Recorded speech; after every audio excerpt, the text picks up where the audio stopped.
Em 2020, muitos alunos tiveram que rebolar para se acostumar com o ensino remoto, e isso inclui eu, infelizmente, mas em 2021 a gente ainda vai ter que passar por isso, já que a vacina vai demorar um pouquinho para chegar e nós vamos ter que enfrentar outra rodada de aulas online. Nesse vídeo eu vou compartilhar algumas dicas que eu usei para me manter motivada a estudar durante o meu semestre remoto e também para manter a minha sanidade mental durante as infinitas horas na frente do notebook. Então, sem mais delongas, vamos lá. Então, dica número 1, faça break. Durante as aulas presenciais na faculdade, a gente geralmente tinha que se deslocar entre um bloco e outro, provavelmente caminhando e queimando no sol, se você for aqui do Nordeste, ou então de carro ou de ônibus, se fossem aulas em blocos muito distantes. Além disso, em aulas muito longas, o próprio professor pedia pra gente dar um break, ou então ele estourava o tempo da aula dele mesmo, e isso dava um tempo pra gente relaxar, desopilar um pouco, e quando a próxima aula começasse, a gente conseguia rapidamente recuperar o foco porque já tinha dado um tempo de descanso, como se fosse um pomodoro ali na vida real. Só que com o ensino remoto, a gente meio que perdeu todos esses momentos de break, já que as aulas não tinham um momento certo para acontecer, e isso foi bagunçando a nossa rotina,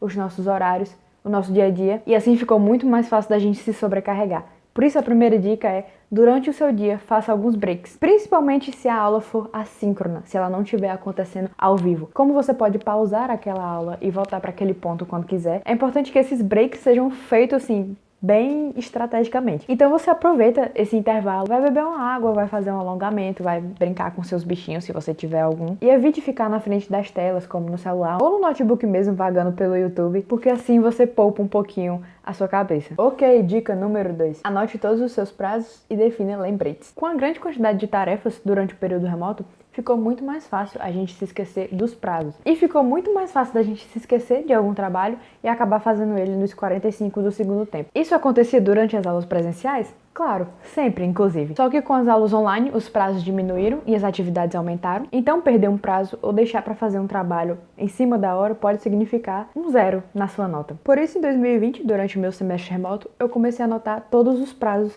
possíveis de reuniões, de entrega de trabalho, de provas, no Google Agenda ou no Google Calendar, como você preferir chamar. E tudo que ia aparecendo ia sendo jogado lá, mas eu sei que isso não é nada de novo sob o sol. As pessoas vêm fazendo isso por anos nas agendas, sejam elas online ou então físicas, naqueles caderninhos. E mesmo assim, a gente continua esquecendo os prazos. Então se liga no pulo do gato. Defina lembretes.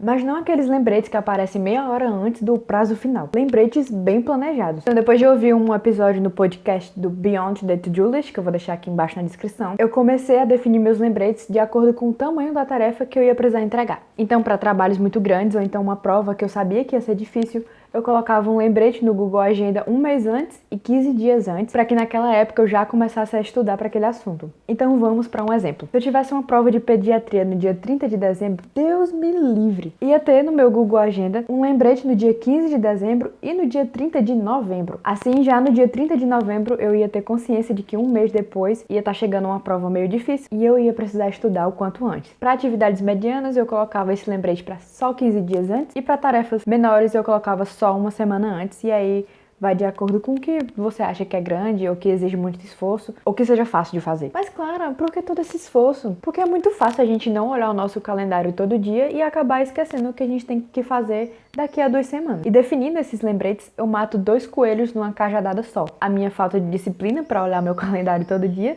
e a minha vontade enorme de procrastinar até o último minuto e só fazer o trabalho nos 45 do segundo tempo. Acho que essa, inclusive, é a minha dica favorita, porque foi o que mais me ajudou durante o meu semestre remoto, já que ele só durou 2 meses, semestre, e tinha muita coisa pra fazer em pouco tempo. Então, eu tava sempre fazendo meu planejamento com base no prazo final, mas também nos dias que eu deveria começar a estudar alguma coisa. No caso, se fosse uma coisa muito grande, eu começaria um mês antes, e assim sucessivamente, de acordo com o tanto de esforço que eu ia precisar pra estudar, ou então para fazer aquele trabalho. E por fim, dica 3. Prepare-se para a aula online como se fosse uma aula presencial. Pode assistir a aula de pijama? Pode. Mas as chances de você voltar a dormir, ou então pegar no sono, ou então se distrair, são muito maiores do que seriam se você se preparasse antes para aquela aula. Se você tomasse um banho, tomasse café, se ajeitasse. Não precisa botar a calça jeans e um jaleco, no caso da galera da medicina, ou então um paletó, no caso da galera do direito, mas vestir uma roupinha que não seja um pijama. Ou então, pelo menos, tomar um banho e escovar os dentes já ajuda bastante a você se preparar. E aí, entrando no mood